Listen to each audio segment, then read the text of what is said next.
अथ चतुर्थोध्यायः। उद्धव जी ने कहा, फिर ब्राह्मणों की आज्ञा पाकर यादवों ने भोजन किया और वारुणी मदिरा पी। उससे उनका ज्ञान नष्ट हो गया और वे दुर्वचनों से एक दूसरे के हृदय को चोट पहुंचाने लगे। मदिरा के नशे से उनकी बुद्धि बिगड़ गई और जैसे आपस की रगड़ से बांसों में आग लग जाती है, उसी प्रकार सूर्यास्त होते होते उनमें मारकाट होने लगी। भगवान अपनी माया की उस विचित्र गति को देखकर सरस्वती के जल से आचमन करके एक वृक्ष के नीचे बैठ गए। इससे पहले ही शरणागतों का दुख दूर करने वाले भगवान श्री कृष्ण ने अपने कुल का संहार करने की इच्छा होने पर मुझसे कह दिया था कि तुम बदरिकाश्रम चले जाओ। विदुर जी, इससे यद्यपि मैं उनका आशय समझ गया था, तो भी स्वामी के चरणों का वियोग न सह सकने के कारण मैं उनके पीछे पीछे प्रभास क्षेत्र में पहुंच गया। वहां मैंने देखा कि जो सबके आश्रय हैं किंतु जिनका कोई और आश्रय नहीं है, वे प्रियतम प्रभु शोभाधाम श्याम सुंदर सरस्वती के तट पर अकेले ही बैठे हैं। दिव्य विशुद्ध सत्वमय अत्यंत सुंदर श्याम शरीर है, शांति से भरी रत्नारी आंखें हैं, उनकी चार भुजाएं और रेशमी पीतांबर देखकर मैंने उनको दूर से ही पहचान लिया। वे एक पीपल के छोटे से वृक्ष का सहारा लिए बाईं जांघ पर दायां चरण कमल रखे बैठे थे। भोजन पान का त्याग कर देने पर भी वे आनंद से प्रफुल्लित हो रहे थे। इसी समय व्यास जी के प्रिय मित्र परम भागवत सिद्ध मैत्रेय जी लोकों में स्वच्छंद विचरते हुए वहां आ पहुंचे। मैत्रेय मुनि भगवान के अनुरागी भक्त हैं। आनंद और भक्तिभाव से उनकी गर्दन झुकी रहती है।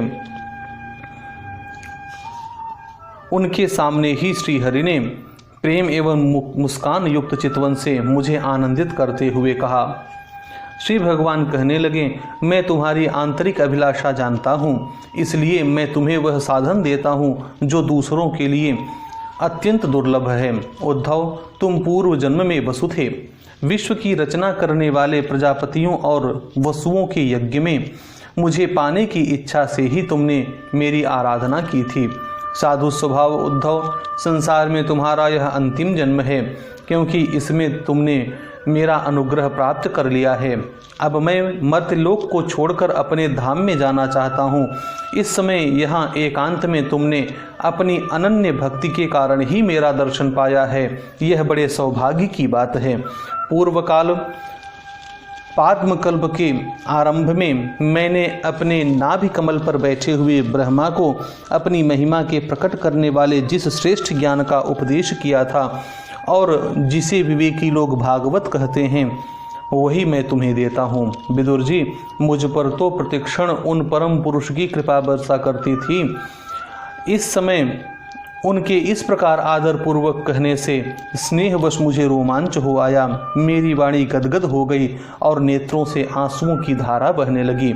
उस समय मैंने हाथ जोड़कर उनसे कहा, स्वामिन, आपके चरण कमलों की सेवा करने वाले पुरुषों को इस संसार में अर्थ, धर्म, काम, मोक्ष, इन चारों में से कोई भी पदार्थ दुर्लभ नहीं है।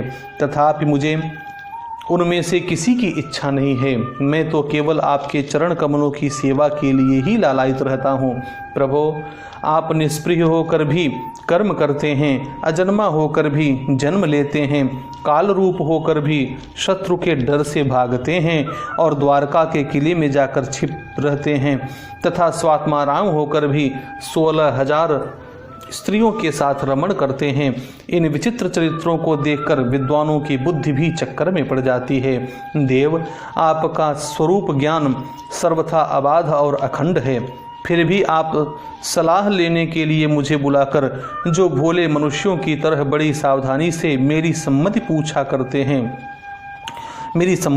करते थे, प्रभो, आपकी वह लीला मेरे मन को मोहित सा कर देती है। स्वामिन, अपने स्वरूप का गूढ़ रहस्य प्रकट करने वाला जो श्रेष्ठ एवं समग्र ज्ञान आपने ब्रह्मा जी को बतलाया था, वह यदि मेरे समझने योग्य हो तो मुझे भी सुनाइए, जिससे मैं भी इस संसार दुख को सुगमता से पार कर जाऊं। जब मैंने इस प्रकार अपने हृदय का भाव निवेदित किया, तब परम पुरुष कमल नयन भगवान श्री कृष्ण ने मुझे अपने स्वरूप की परम स्थिति का उपदेश किया। इस प्रकार पूज्यपाद गुरु श्री कृष्ण से आत्म तत्व की उपलब्धि का साधन सुनकर तथा उन प्रभु के चरणों की वंदना और परिक्रमा करके मैं यहाँ आया हूँ। इस समय उनके विरह से मेरा चित्त अत्यंत व्याकुल हो रहा है। विदुर जी, पहले तो उनके दर्शन पाकर मुझे आनंद हुआ था, किंतु अब तो मेरे हृदय को उनकी विरह व्यथा अत्यंत पीड़ित कर रही है। अब मैं उनके प्रिय क्षेत्र बदरिकाश्रम को जा रहा हूँ, जहाँ भगवान श्री नारायण देव और नर ये दोनों ऋषि लोगों पर अनुग्रह करने के लिए दीर्घकालीन सौम्य, दूसरों को सुख पहुँचाने वाली एवं कठिन तपस्या कर रहे हैं।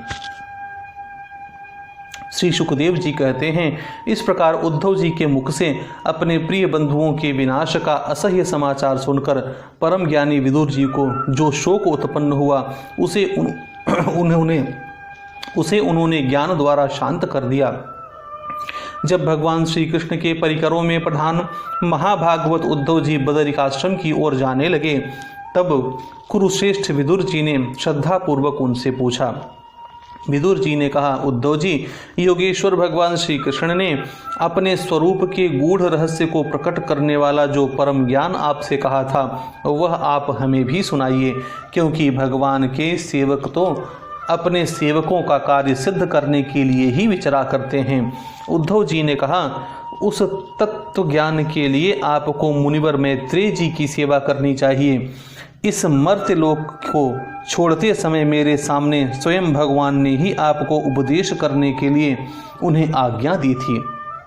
श्री सुखदेव जी कहते हैं, इस प्रकार विदुर जी के साथ विश्वमूर्ति भगवान श्री कृष्ण के गुणों की चर्चा होने से उस कथामृत के द्वारा उद्धव जी का वियोग जनित महान ताप शांत हो गया।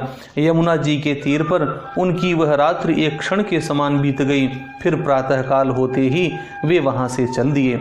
राजा परीक्षित ने पूछा, भगवन, वृष्णिकुल और भोज वंश के सभी रथी और यूथपतियों के भी यूथपति नष्ट हो गए थे, यहाँ तक कि त्रिलोकीनाथ श्री हरि को भी अपना वह रूप छोड़ना पड़ा था। फिर उन सबके मुखिया उद्धव जी ही कैसे बच रहे? श्री सुखदेव जी ने कहा, जिनकी इच्छा कभी व्यर्थ नहीं होती, उन श्री हरि ने ब्राह्मणों के शाप रूप काल के बहाने अपने कुल का संहार कर अपने श्री विग्रह को त्यागते समय विचार किया। अब इस लोक से मेरे चले जाने पर संयमी शिरोमणि उद्धव ही मेरे ज्ञान को ग्रहण करने के सच्चे अधिकारी हैं। उद्धव मुझसे अणुमात्र भी कम नहीं हैं, क्योंकि वे आत्मजयी हैं, विषयों से कभी विचलित नहीं हुए। अतः लोगों को मेरे ज्ञान की शिक्षा देते हुए वे यहीं रहें। वेदों के मूल कारण जगतगुरु श्री कृष्ण के इस प्रकार आज्ञा देने पर उद्धव जी बदरिकाश्रम में जाकर समाधि योग द्वारा श्री हरि की आराधना करने लगे। कुरुश्रेष्ठ परीक्षित, परमात्मा श्री कृष्ण ने लीला से ही अपना श्री विग्रह प्रकट किया था और लीला से ही उसे अंतर्धान भी कर दिया। उनका वह अंतर्धान होना भी धीर पुरुषों का उत्साह बढ़ाने वाला तथा दूसरे पशुतुल्य अधीर पुरुषों के लिए अत्यंत दुष्कर था। परम भागवत उद्धव जी के मुख से उनके प्रशंसनीय कर्म और इस प्रकार अंतर्धान होने का समाचार पाकर तथा यह जानकर कि भगवान ने परम धाम जाते समय मुझे भी स्मरण किया था, विदुर जी उद्धव के चले जाने पर प्रेम से विह्वल होकर रोने लगे। इसके पश्चात सिद्ध शिरोमणि विदुर जी यमुना तट से चलकर कुछ दिनों में गंगा जी के किनारे जा पहुँचे, जहाँ श्री मैत्रेय जी रहते थे।